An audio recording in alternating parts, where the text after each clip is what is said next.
Hey guys, Steve Reed here with SAPT, and this is episode 1 of a series of sprint training virtual short seminars, so to speak, that we thought we'd start up for many of you that we're sure this will be pretty interesting too.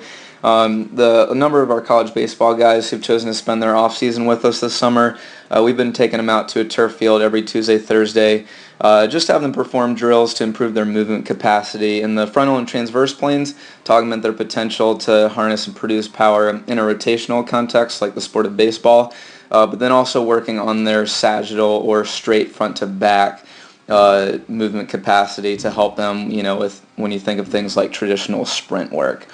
So today we're going to highlight the falling start. It's a very popular, movement to improve the acceleration phase of a sprint, work on forward lean, and good sprint mechanics. So that was Kent here demonstrating it, and so we're just going to look at a few of the common errors people make and then provide some tips on how to fix them. So this is Kent Blackstone here, and he just had an awesome freshman season at New Mexico State University playing baseball. He was starting second base for a while, and then he was actually moved up to starting shortstop toward the end of the season there. And he also had 10 stolen bases his first year, so not too shabby at all, and so he's looking to improve upon that even further next year and make it more betterist. Not just more better, but more betterist. So here, let's go ahead and just watch him do it one more time so you get a feel of what we're looking at. And so all you have the athlete do is just generate some momentum via forward lean, and then they're going to explode right out into a sprint. I will notice that pretty much all the sprint drills we've been doing with the guys, at least for the first couple weeks of their sprint training, has been 15 yards, but even more so 10 yards and below, just to reduce the risk of a pulled hamstring, hip flexor, or groin muscle, that you often see when people reach the peak acceleration phase of a sprint. Especially when they're easing back into a sprint training program. These guys are all resistance training 3 to 4 times a week with us, and they're also playing on their summer baseball league. So, just something we recommend is keep the distances short so that you minimize fatigue, especially when you're trying to improve technique in sprinting, which is very CNS intensive, and then also just to reduce the risk of any injuries happening. So, let's go ahead and look at Kent as he goes into this. And one of the first things I want to point out is he does a pretty good job keeping his body in a straight line as he initiates the fall. You'll see a lot of people just kind of, pitch forward at their chest because they don't want to keep their body stiff as a board during that initial fall. But then as he moves into it, I just want to point out something. This is something you see, a ton of people do. And it's one of the main things we've been trying to admonish Kent with, and that's the ability to differentiate or discern between a first step and a first push.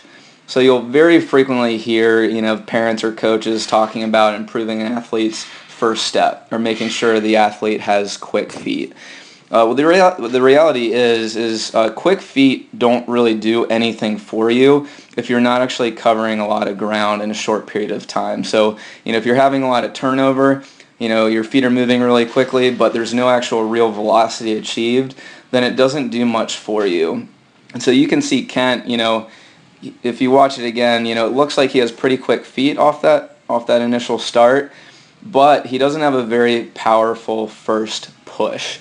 So he's not really generating a lot of force, into the ground that way to get that nice ground action reaction force to propel him this way.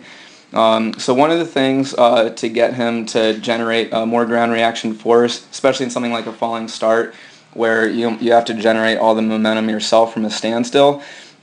And this is a great cue Goose gave, and it's instead of thinking about just stepping out, kind of like Kent here is doing, just a small step forward, is to pretend like your mortal enemy is standing about 5 feet in front of you, and you're trying to knee him in the nuts aggressively as you explode out of that line. So apparently I have my anatomy a little wrong there, but hopefully you get what I mean. So just real aggressive knee drive out. You can see here, Kent really isn't reaching out, very far, with that knee at all. It's more, again, of just a small step forward with that left foot.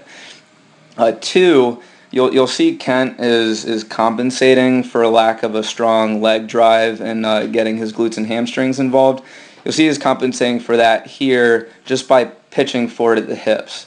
So if you look at, if you draw a line from the back of his body through his hips and then down to his foot, you'll see that his back leg is actually flexed. So he's not getting anywhere close to full hip extension to really recruit those glutes and hamstrings in the back leg, and he's just kind of falling forward into that knee.